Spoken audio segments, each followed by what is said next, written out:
প্রধানমন্ত্রী তারেক রহমানের প্রতিশ্রুতি অনুযায়ী কৃষকদের 10,000 টাকা পর্যন্ত কৃষি ঋণ সুদসহ মওকুফের উদ্যোগ নিয়েছে সরকার। তারই অংশ হিসেবে পঞ্চগড়ের 5 সহস্রাধিক কৃষক প্রথম দফায় পাচ্ছেন সরকারের কৃষি বান্ধব এ উদ্যোগের সুফল। এ বিষয়ে বিস্তারিত জানাতে সরাসরি যুক্ত হচ্ছেন প্রতিনিধি সিদ্ধার্থ কর্মকার। যা বলছিলাম যে এই যে এত মানুষ সুফলটা ভোগ করছেন, তো তাদের অনুভূতি কি, এ ব্যাপারে বিস্তারিত জানান।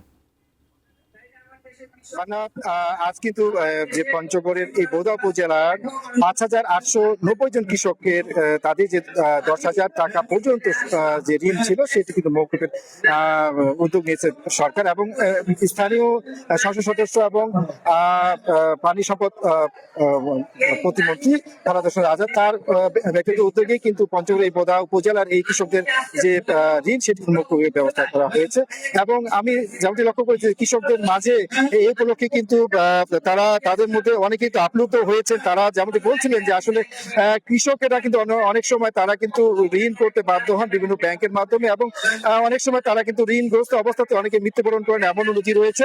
এবং তারা যেমনটি বলছিলেন যে আসলে এই ঋণ কিন্তু সুদে আসলে অনেক বেড়ে যায়, যেটা তাদের পক্ষে হয়তো বা অনেক সময় শোধ করতে হয়তো বা তার ব্যর্থ হয়ে যান।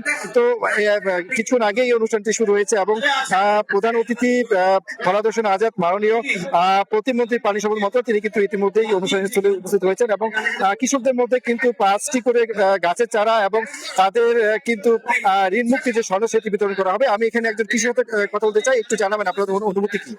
আসসালামু আলাইকুম। আমরা বাংলার কৃষক অনেক আজকে আনন্দিত। বিশেষ করে বোদা উপজেলায় আজকে 5,895 জন কৃষকের ঋণ মুকুব করে দেওয়া হচ্ছে। অনেক সময় হয়তো আমরা কৃষকরা ঋণ নিয়ে থাকি আসলে প্রাকৃতিক দুর্যোগ এবং বাংলাদেশের আবহাওয়াজনিত অবস্থায় আমরা আমাদের ঋণটি সঠিকভাবে পরিশোধ করতে পারি না। এই জন্য সরকারকে আমরা অনেক ধন্যবাদ জানাই।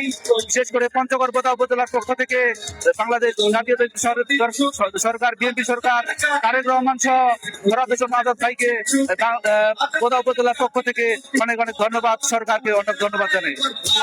তিনি যেমনটি জানাচ্ছিলেন যে আসলে তারা কিন্তু সরকারকে সাধুবাদ জানাচ্ছেন এবং তারা কৃতজ্ঞতা প্রকাশ করছেন এবং অনেকে কিন্তু আপ্লুত হচ্ছেন। ইতিমধ্যে কিন্তু অনুষ্ঠান শুরু হয়ে গেছে এবং আমরা লক্ষ্য করেছি মনোমুগ্ধ শাসিত হোসেন এবং গম্ভীরা সেটি কিন্তু চলছে।